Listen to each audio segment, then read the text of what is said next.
राधा स्वामी।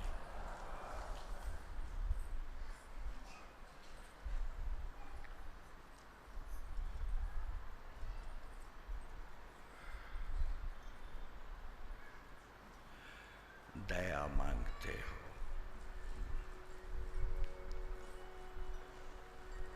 हर इंसान एक ही पुकार उठाए हुए है, दया करो, दया करो, हे प्रभु मेरे पे दया करो।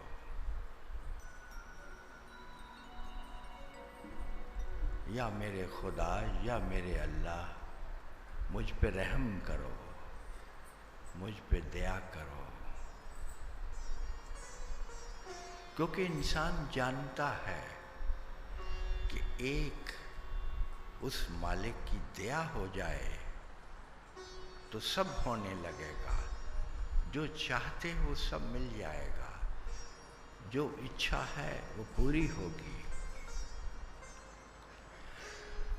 और अगर तुम संसार की ओर देखो तो इस दुनिया में, इस संसार में जो भी आज तक श्रेष्ठतम घटित हुआ है, अच्छे से अच्छा जो भी आज तक इस संसार में हुआ है या आगे होगा या हो रहा है, वो उसकी दया से, उसकी दया के कारण हो रहा है। ये हर एक इंसान का अनुभव है, मेरे कहने की बात नहीं है। और तुम भी अगर नहीं जानते हो तो इस बात को हमेशा हमेशा के लिए जान लो कि जो कुछ भी तुम्हारे जीवन में होगा उसकी दया, केवल उसकी दया से होगा। शोक भी आएगा, रोग भी आएगा, तो भी उसकी दया है। उसकी दया के बगैर एक पत्ता भी नहीं हिलता। तुम खामखा रोते हो जब कोई बात बिगड़ जाती है,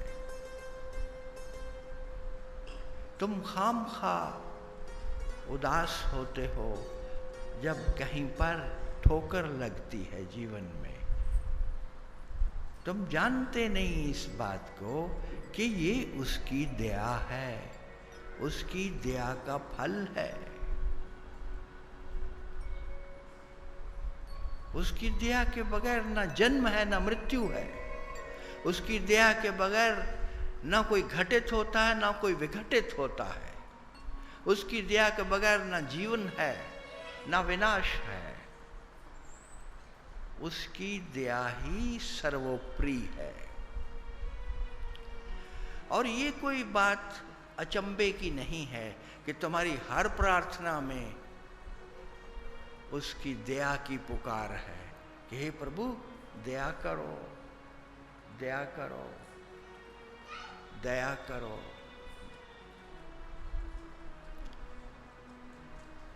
उसी का रट लगाते हो। दया करो, दया करो, दाता मेरे दया करो, दया करो, दया करो, दाता मेरे दया करो। कृपा करो, कृपा करो, सतगुर मेरे कृपा करो, दया करो, दया करो, दाता मेरे दया करो। कृपा करो, कृपा करो, मेरे कृपा करो, दया करो, दया करो, दाता मेरे दया करो। कृपा करो, कृपा करो, सतगुर मेरे कृपा करो, दया करो, दया करो, दाता मेरे दया करो, कृपा करो, कृपा करो, सतगुर मेरे कृपा करो, दया करो, दया करो, दाता मेरे दया करो, कृपा करो, कृपा करो, सतगुर मेरे कृपा करो, दया करो, दया करो, दाता मेरे दया करो, कृपा करो।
सारे संत मत का निचोड़, सारे अध्यात्म का निचोड़, सारे वेदों का, पुराणों का, उपनिषदों का निचोड़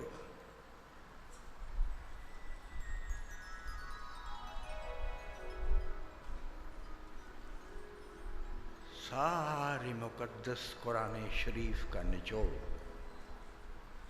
सारी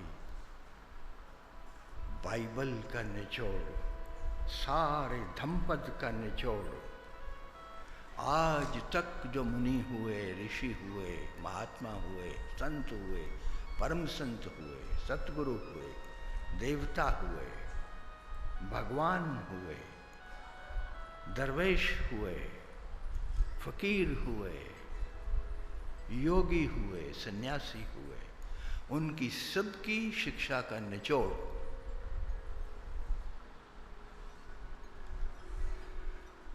कोमल चित्त दया मन धारो, फिर परमार्थ की खोज लगाना।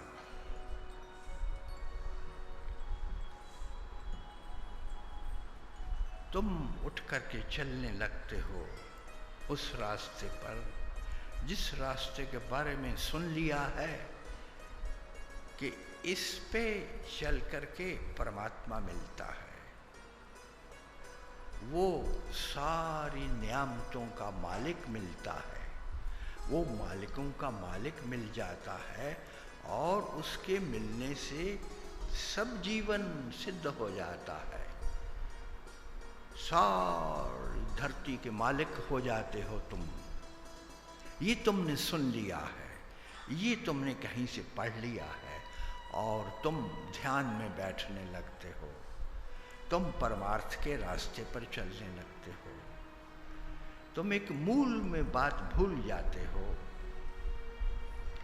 कि कोमल चित्त दया मन धारो, फिर परमार्थ की खोज लगाना। ये पहला कदम है। तुम दया की पुकार करते हो, किससे? उस मालिक से दया मांग रहे हो, अपने सतगुरु से पुकार कर रहे हो, परमात्मा से कह रहे हो, अपने अल्लाह को पुकार रहे हो कि या खुदा मेरे पे दया कर, मेरे पे कृपा कर, मेरे पे रहम कर, अपना कर्म कर मेरे पे।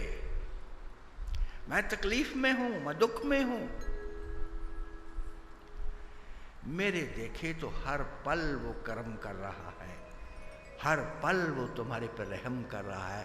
तभी तुम हो, तभी तुम्हारा होना है। हर पल उसकी मेहर, उसकी रहम, उसकी कृपा, उसकी दया बरस रही है। लेकिन तुम पुकारते हो, हे प्रभु दया करो। तो उसके लिए कभी मत भूलो कि सबसे पहले ये तुम्हारे अपने घर से शुरू होता है, अपने आपे से शुरू होता है ये सबक। क्या तुम दया करते हो? क्या तुम दयावान हो? कोमल चित्त दया मन धारो। उसके बाद, उसके पश्चात सोचना कि परमात्मा के रास्ते पे जाना है। सोचना भी नहीं पड़ेगा, परमात्मा चला आएगा, वो स्वयं चला आएगा।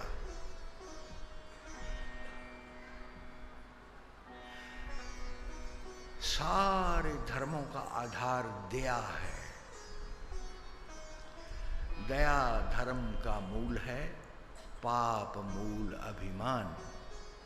तुलसी कहता है, तुलसी दया न छाड़िए जब लग घट में प्राण। क्योंकि दया है तो धर्म है, धर्म है तो परमात्मा है, तो खुदा है। तुम्हें उसको ढूंढना नहीं पड़ता, तुम्हें समाधियां नहीं लगानी पड़ती। अगर तुम दयावान हो जाओ, तुम्हारे हर शब्द से, हर वाक्य से, हर श्वास से, नैनों के हर तीर से अगर दया बरसती है, अगर दया ही दया है, दया ही दया है, जहां तुम कदम रखते हो वहीं दया से भरे हुए हो, कृपा से भरे हुए हो। सारी कायनात के लिए, सारे ब्रह्मांड के लिए, तीनों लोकों के लिए, धरती से अंतरिक्ष तक, पाताल से स्वर्ग तक, जो भी तुमने धारणाएं बनाई हुई हैं जगत में, उन सब के प्रति अगर तुम केवल दया भाव से भरे हुए हो तो परमात्मा ही हो गए हो, ये समझ लेना। परमात्मा को पाना नहीं पाएगा, पाने के लिए तुम्हें दौड़ना नहीं पड़ेगा, परमात्मा का ही रूप हो जाओगे। वही तो उसका रूप है जिसको तुम दया का सागर कहते हो, जिसको कहते हो कि वो दया का भंडार है। तू दया का भंडार है।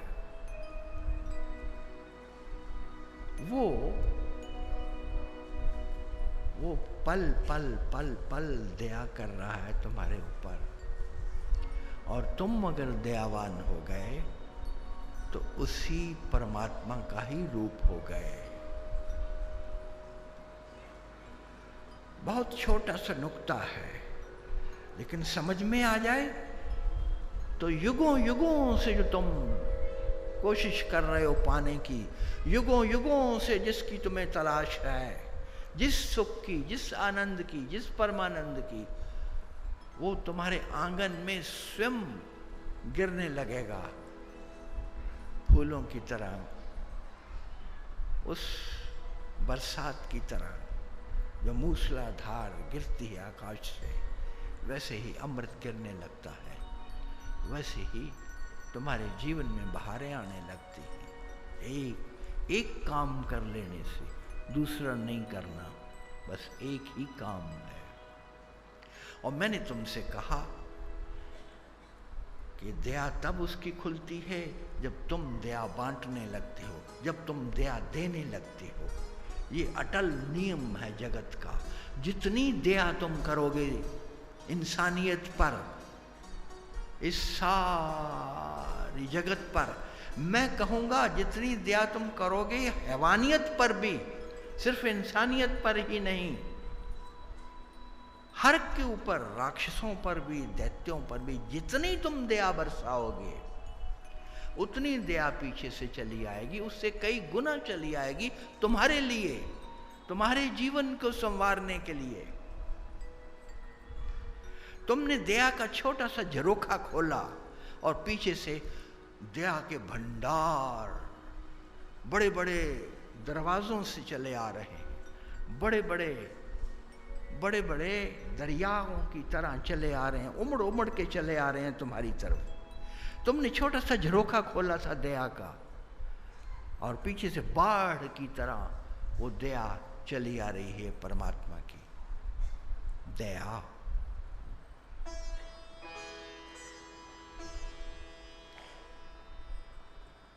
झांको अपने भीतर, देखो अपने आप को, टटोलो अपने जीवन को कि क्या तुम दयावान हो?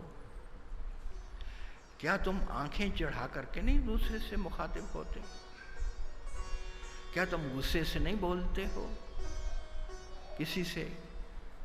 क्या तुम दुर्व्यवहार नहीं करते हो किसी से भी? दया कहाँ है?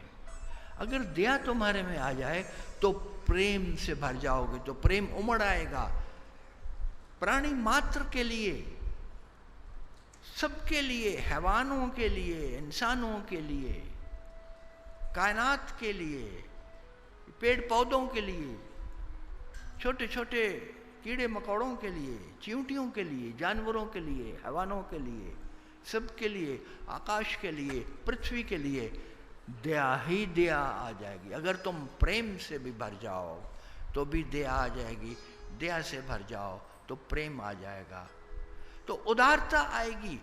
दया वही कर सकता है जो उदार है, जिसका हृदय विशाल है, आकाश की भांति विराट है, सारे ब्रह्मांड की तरह, जो इतना विराट हो जाता है, तुम्हारा अपना व्यक्तित्व विराटतम हो जाता है, तुम क्षुद्र से बड़े हो जाते हो, तुम मानव से महामानव बन जाते हो, तुम एक छोटे से इंसान से एक परमात्मा तत्व में स्थित होने वाले अधिकारी बन जाते हो, तुम नर से नारायण हो जाते हो,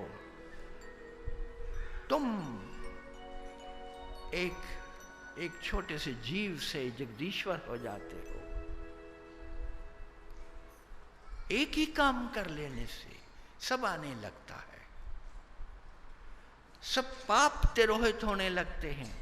तुमने एक छोटे से जीव पर दया की इस धरती पर, तो तुम्हें पता नहीं है कि तुमने युगों युगों के अपने पापों को धो दिया।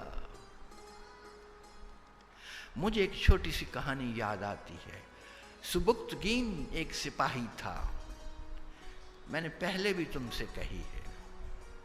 एक छोटा सा सिपाही है, वो शिकार को जाता है और शिकार करते करते जिस हिरनी को देखता है उसके पीछे अपना घोड़ा दौड़ाता है। हाथ में तीर कमान है और घोड़े पर सवार है। आगे हिरनी दौड़ती जा रही है, बचने की कोशिश करती है और वो उसको मारने की, उसका शिकार करने की कोशिश कर रहा है।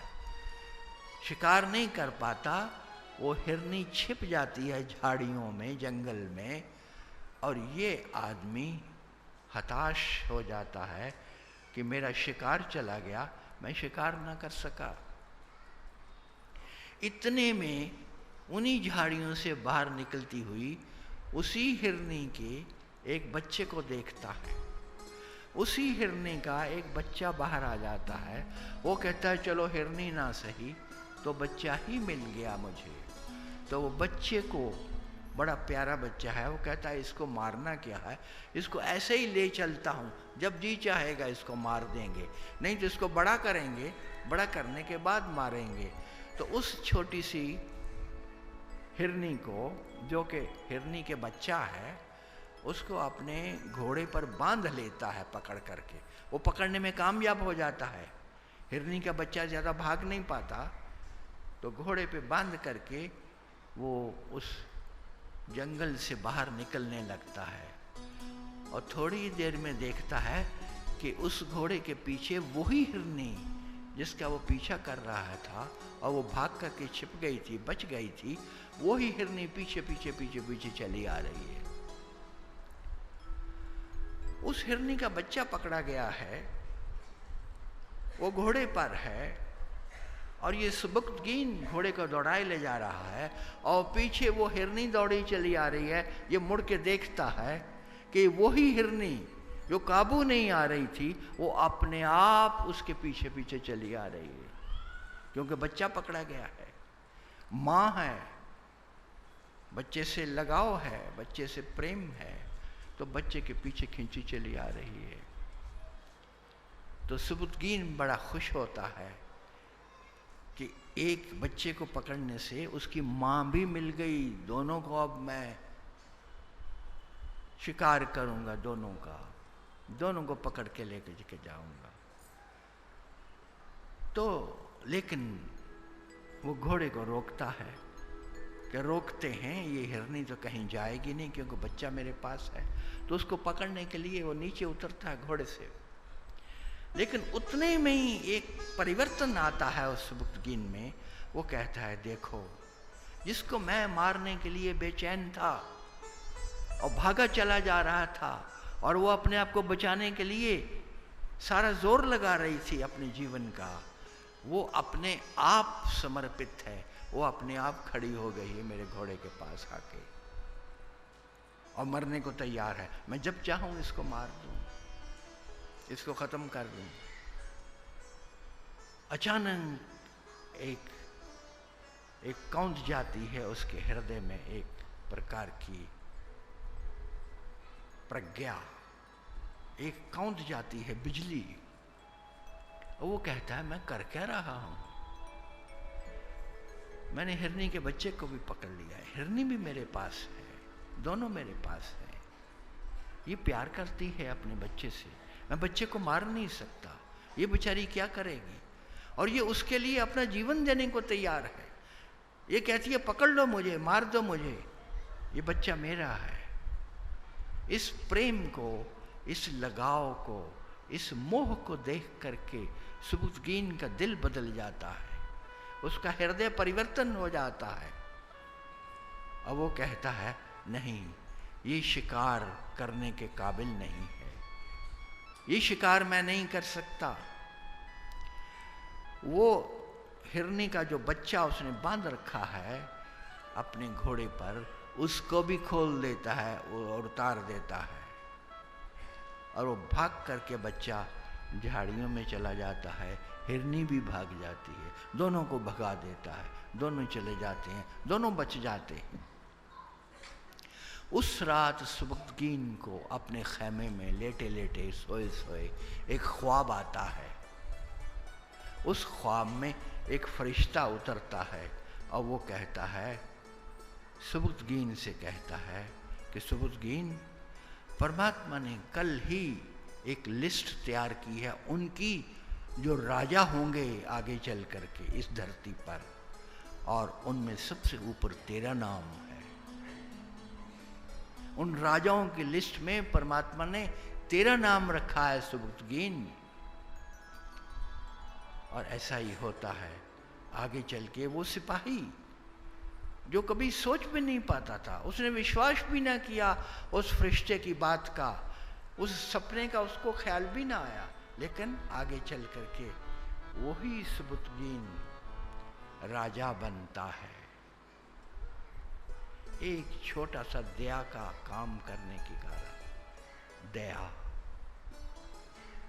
बहुत मूल्यवान शब्द है ये, इसको केवल शब्द ना रखना, इसको अपने जीवन में उतार लोगे तो तुम्हारे जीवन के कष्ट कफूर हो जाएंगे, तुम्हें पता भी ना लगेगा कहाँ चले गए। तुम्हारे रास्ते सीधे हो जाएंगे, जो टेढ़े थे, जो टेढ़ापन था उनमें वो सीधा हो जाएगा। जहाँ पर तुम्हारे पांव तपती रेत पर पड़ते थे वहाँ नीचे फूल बिछे हुए मिलेंगे। जहाँ पर कांटे थे तुम पाओगे कि कांटे पता नहीं कहाँ चले गए, सब गायब हो गए कांटे तुम्हारे रास्तों से। दया जो इतनी जरूरी है। एक और छोटा सा किस्सा तुम्हें सुनाता हूं। एक राजा बहुत ही दयालु है, बहुत ही पराक्रमी है, बहुत ही विद्वान है, और अपने सारे राज में लोग उसकी बड़ी प्रशंसा करते हैं, बड़े नेक काम करता है। वो राजा कौशल नरेश है, कौशल राज्य का राजा है, और उसका नाम है मल्लिक। और वो सोचता है कि मैं लोगों से भी पता करूं कि मैं सच में इतना अच्छा हूं, सच में इतना बड़ा हूं, सच में मेरी ख्याति इतनी है, मेरी प्रशंसा करते हैं लोग। तो वो अपने दरबारियों से पूछता है, वो भी कहते हैं आप जैसा कोई है नहीं। वो अपने मंत्रियों से, महामंत्रियों से पूछता है, अपने पुरोहितों से पूछता है, राज पुरोहितों से पूछता है। वो सभी कहते हैं कि राजा तू तो महान है, तेरे जैसा कोई दूसरा है नहीं। फिर वो राजा सोचता है मैं भेष बदल करके जनता में जाता हूँ, जनता से पूछता हूँ कि मेरा राज कैसे है। वो भेष बदल करके रथ पर सवार होकर जाता है। जाते जाते एक बड़ा तंग पुल आ जाता है, उस पुल में से वो गुजरता है और देखता है कि आगे से एक और रथ आ रहा है, और बीच में दोनों रथ रुक जाते हैं, क्योंकि उसमें जगह इतनी नहीं है कि एक रथ दूसरे रथ को जगह दे दे। दो रथ नहीं गुजर सकते, तो वो रुक जाते हैं। ये जो रथ चलाने वाला है मल्लिक राजा का, वो दूसरे रथ वाले से कहता है कि तू पीछे ले जा अपना रथ, तुम्हें पता नहीं कौन आ रहा है। ये राजा हैं, राजा मल्लिक हैं, कौशल नरेश हैं। दूसरी तरफ से जो रथ वाला है, रथ हाँक रहा है, वो कहता है तुम्हें नहीं पता मेरे रथ पे कौन सवार है। ये काशी नरेश हैं, काशी के राजा हैं, ब्रह्मदत्त। हम पीछे नहीं जाएंगे, राजा पीछे नहीं जाएगा, आपको पीछे करना होगा अपना रथ। झगड़ा हो जाता है, लड़ाई हो जाती है। राजाओं में भी लड़ाई होती है हमेशा। छोटी सी बात पे झगड़ा हो गया कि कौन उस पुल में से कौन गुजरेगा और कौन अपना रथ पीछे करेगा। तो झगड़ते झगड़ते ये फैसला होता है कि जिसका राज बड़ा है उसको रथ आगे ले जाने की इजाज़त हो, दूसरा अपना रथ पीछे कर ले। तो वो देखा गया कि दोनों के राज एक जैसे हैं, राज्य की सीमाएं दोनों की एक जैसी हैं, क्षेत्रफल एक जैसा है। तो फिर उन्होंने कहा कि जो बड़ा है, उम्र में जो बड़ा है, उसको रथ ले जाने दिया जाए और बाकी का दूसरे का रथ पीछे जाएगा। तो जब ये मिलान किया गया तो दोनों राजाओं की उम्र भी एक जैसी निकली, इत्तेफाक था। अब क्या फैसला हो? तो काशी नरेश ने कहा कि इन चीज़ों से फैसला नहीं होता है, हमें ये देखना चाहिए कि किस राजा में गुण ज़्यादा है। गुणों से गुणवत्ता जानी जाती है, गुणों से बड़ापन या छोटापन मापा जाता है। तो आप बताओ राजा, आपके क्या गुण हैं, क्या आपकी तारीफ है, उसमें बताओ हमें कुछ।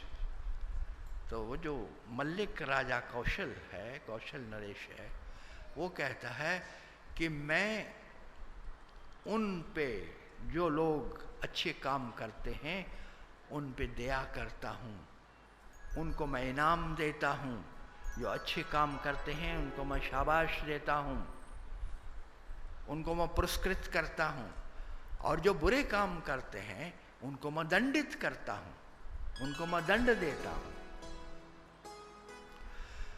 जो अच्छे लोग हैं मैं उनके साथ अच्छा व्यवहार करता हूँ, जो बुरे लोग हैं मैं उनके साथ बुरा व्यवहार करता हूँ। और दूसरी तरफ जो काशी नरेश है, ब्रह्मदत्त, वो कहता है राजन बहुत अच्छा, लेकिन मैं तो दोनों के साथ अच्छा व्यवहार करता हूँ, बुरे के साथ भी अच्छा करता हूँ, अच्छे के साथ तो अच्छा करता ही हूँ। इस बात को सुन करके राजा मल्लिक कौशल नरेश की आंखें खुल जाती हैं। वो कहता है आप बड़े हो, मैं छोटा हूँ। अपना रथ पीछे ले जाता है, पीछे ले जाता है। इंसान क्या करता है? इंसान जो तो अच्छा है उसके साथ अच्छा व्यवहार करता है, जो बुरा है उसके साथ बुरा व्यवहार करता है, जो तुम्हें चोट पहुंचाता है, जो तुम्हारा दुश्मन है, उसके साथ तुम दुश्मनी पालते हो, उसको तुम नीचा दिखाने के लिए, उसको चोट पहुंचाने के लिए हर प्रकार की स्कीमें लड़ाते हो। और जो तुम्हारा अच्छा करता है, जो तुम्हें अच्छा लगता है, उसको तुम सर आंखों पे बिठाते हो, तुम भेद करते हो। ये तो व्यापार हुआ कि किसी ने तुम्हें कुछ दिया, तुमने उसके बदले में उसको दे दिया। किसी ने तुम्हारे से भलाई की, तुमने उस पर भी भलाई करनी शुरू कर दी। ये तो एक व्यापार है। किसी ने नफरत की तुम्हारे साथ, तुम उसको दुगनी नफरत करते हो। किसी ने बुराई की, तुम उसको दुगनी बुराई करते हो। ये तजारत हो गई। ये तो इस संसार का एक बाजार हो गया, जहाँ पर चीज़ें बिकती हैं, जहाँ पर तुम बिकाऊ हो गए, जहाँ पर तुमने तोल मोल करना शुरू कर दिया कि जो मेरे साथ अच्छा करता मैं उसको भी अच्छा दूंगा, जो मेरे साथ बुरा किया मैं भी उसको बुरा करूंगा। इसमें कौन सी बहादुरी है? कोई तुमसे प्रेम करता है, तुम भी उससे प्रेम करने लगते हो। इसमें क्या बड़ा काम किया तुमने? तुमने प्रेम के बदले प्रेम दिया। और जो नफरत करता है उसको तुम दुगनी नफरत करते हो।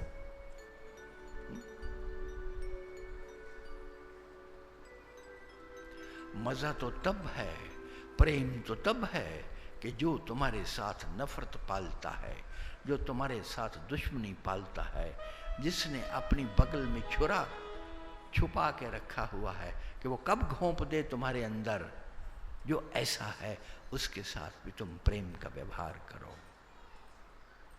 उसके साथ भी तुम प्रेम का व्यवहार करो, तब तुम्हारा कहा जाएगा कि तुम प्रेम में हो, तुम प्रेम दे रहे हो, तुम दया कर रहे हो।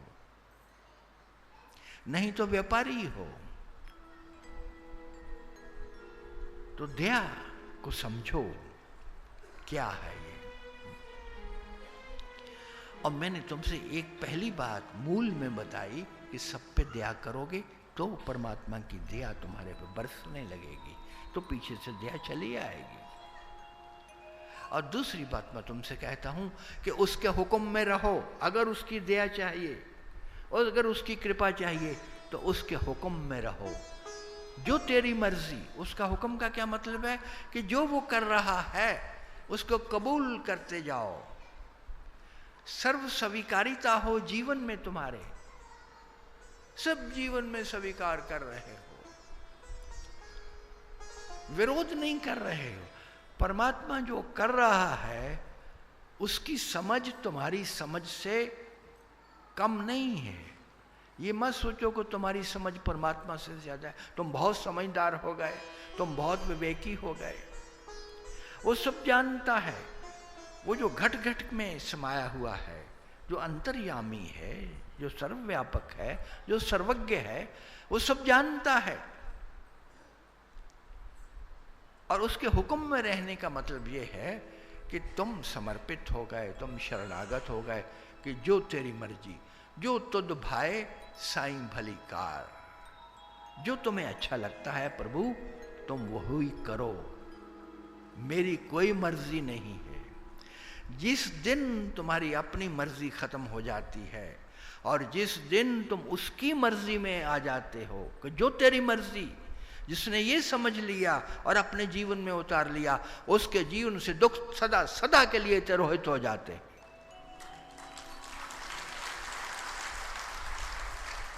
दुख का नामो निशान नहीं रहता। ये समझ लो इस बात को।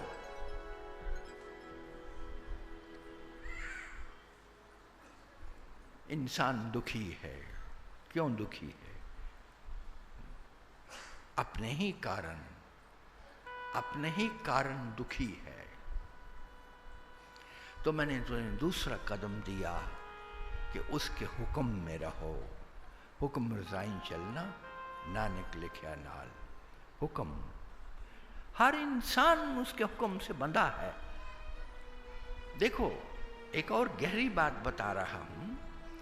मैं कह रहा हूं कि उसके हुक्म में रहो, और साथ ही मैं ये कहता हूं कि तुम रहो न रहो, उसका हुक्म तो चलेगा। हुक्म तो तुम्हारा नहीं चलता, हुक्म तो उसी का चलता है। ये हवाएं तुम्हारे कहने पर नहीं चलती हैं, ये बादल तुम्हारे कहने पे आते और जाते नहीं हैं। अभी ये गुरु माँ ने कुछ कहा आपसे कि वो बादल आए, और मैंने कहा कि हाथ से कह दिया मैंने कि नहीं, ये चले जाएंगे, वर्षा नहीं होगी। घुमड़ घुमड़ के आए बादल, तो ये समझती है कि मैंने ऐसे किया और बादल हट गए। ना, उसका हुक्म चलता है, उसका। ये संयोग रहा होगा, एक संयोगवश हुआ होगा कि मैंने ऐसे कह दिया और बादलों ने जाना ही था और वो चले गए, और इसने समझ लिया मैंने चमत्कार किया है। ना, मेरा कोई चमत्कार नहीं है। वो पल पल चमत्कार जो करने वाली शक्ति है, जो परम शक्ति है, वो सदा विद्यमान है। उसकी मर्जी से सब हो रहा है। ये चांद तारे चल रहे हैं, कौन चला रहा? तुम चला रहे हो। ये ब्रह्मांड सदा सदा से अपनी गति से सारे कॉस्मॉस में वो अपना काम कर रहे हैं। उन सब की एक प्रकार से चलन की जो गति है वो अपने आप हो रही है। तुम न कर सकते हो कुछ, न कर पा रहे हो, न करने की शक्ति रखते हो, तो फिर किस लिए अपनी मर्जी चलाने की कोशिश करते हो? ये दरिया बह रहे हैं, ये सूखा कहीं पड़ रहा है, कहीं वर्षा हो रही है, कहीं अकाल आ जाता है, कहीं पर बहार आ जाती है। ये फूल खिलते हैं रोज, ये फूल जिनको तोड़ करके तुमने यहाँ रखा है, ये किसी डाली पे खिल रहे थे, ये खिलते रहते हैं, तुम खिलाते हो इनको। न माली तुम्हारा इनको उगाता है, खिलाता है, न तुम खिलाते हो। इनके रंग देखो, तुम एक भी रंग ऐसा पैदा नहीं कर सकते। सारे विज्ञान ने सारे संसार में कोशिश कर ली, एक रंग भी नहीं पैदा कर सका, रंग के आसपास भी नहीं। कैसे तुम पैदा करोगे? हाँ, तुमने कागज के फूल बना लिए, तुमने प्लास्टिक के फूल बना लिए, जिनमें कोई जीवन नहीं है, जिनमें कोई शक्ति नहीं है, जिनमें कोई रूप नहीं है, सुगंध नहीं है,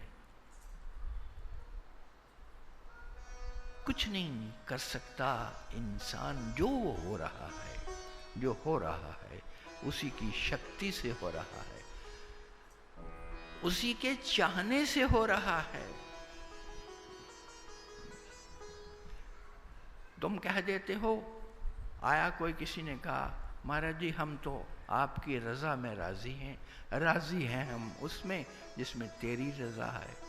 मैंने कहा तुम पहुंच नहीं पाते हो और तुम कहते हो कि अंगूर खट्टे हैं, क्यों ऐसा कहते हो? राजी हैं हम उसमें जिसमें तेरी रजा है।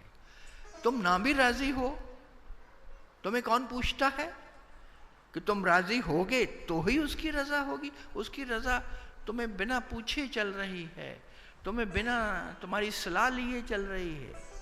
क्या वो तुमसे कंसल्ट करता है, सलाह लेता है तुम्हारी कि ये मैं करूं या ना करूं? तेरी रजा, रजा हो तेरी ना रजा हो, तुम रजा में हो तो सुख पाओगे, अपने लिए सुख पाओगे। तुम रजा में नहीं हो तो दुख को निर्मित करोगे। अपना ही बिगाड़ रहे हो, उसका क्या बिगाड़ा है? तुम खाना अंदर डाल देते हो, अपने आप पचता है, तुम पचाते हो? कौन पचाता है? खून बन जाता है, शक्ति बन जाता है, श्वास चल रहा है, दिन रात चल रहा है। तुम चिल्लाने लगोगे तो उखड़ जाएगा, तो मिट जाएगा श्वास। दिन रात हो रहे हैं, कभी रात है, कभी दिन है, कभी तारे हैं, कभी चांद है, कभी सूरज है। ये कुदरत पल पल पल पल नए नए खेल खेल रही है। कौन खिला रहा है? तुम खिला रहे हो। इसलिए उसके हुक्म में निकल जाओ बाहर, इस दायरे से बाहर निकल करके पहचानो इस बात को। अगर उसकी दया चाहिए तो मैंने दूसरा कदम तुम्हें बताया कि उसके हुक्म में रहो।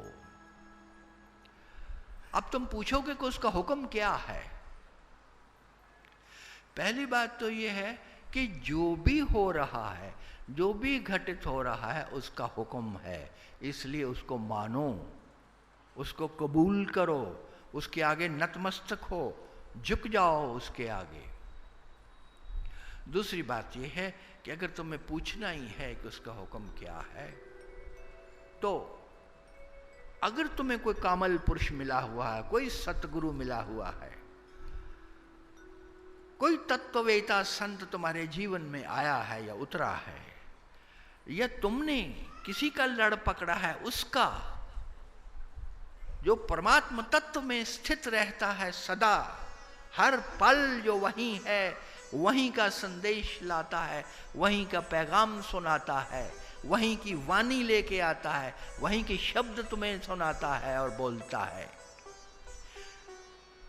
जो चलता इस धरती पर अपने ही पांव से, वही पांव जैसे तुम्हारे हैं, लेकिन उसकी उड़ान कहीं और की है, उसका बसेरा कहीं और है। हूँ वासी उस देश के जहाँ जो पार ब्रह्म का जहाँ खेल है। वो जो सखिया, वो घर सबसे न्यारा, जहाँ पूर्ण पुरुष हमारा रहने वाला, वहाँ का तुम्हारे भीतर, तुम्हारे बीच में आकर के बैठता है, खपता है, इंसानों की तकदीर बदलने की कोशिश करता है, तुम्हारे उत्थान के लिए, तुम्हारे विकास के लिए, तुम्हारे दुखों को दूर करने के लिए वो उतरता है, बार बार आता है, बार बार आता है, झुंझलाता है, बोलता है, खपता है, पिटता है, गालियां भी सुनता है तुम्हारी, हर प्रकार के वो अत्याचार भी सहता है संसार में आकर के। क्योंकि इस चोले में आना, इस मानुष के चोले में आना अपने में एक यातना है, अपने में एक तपस है, एक तपश्चर्या है, एक तपना है।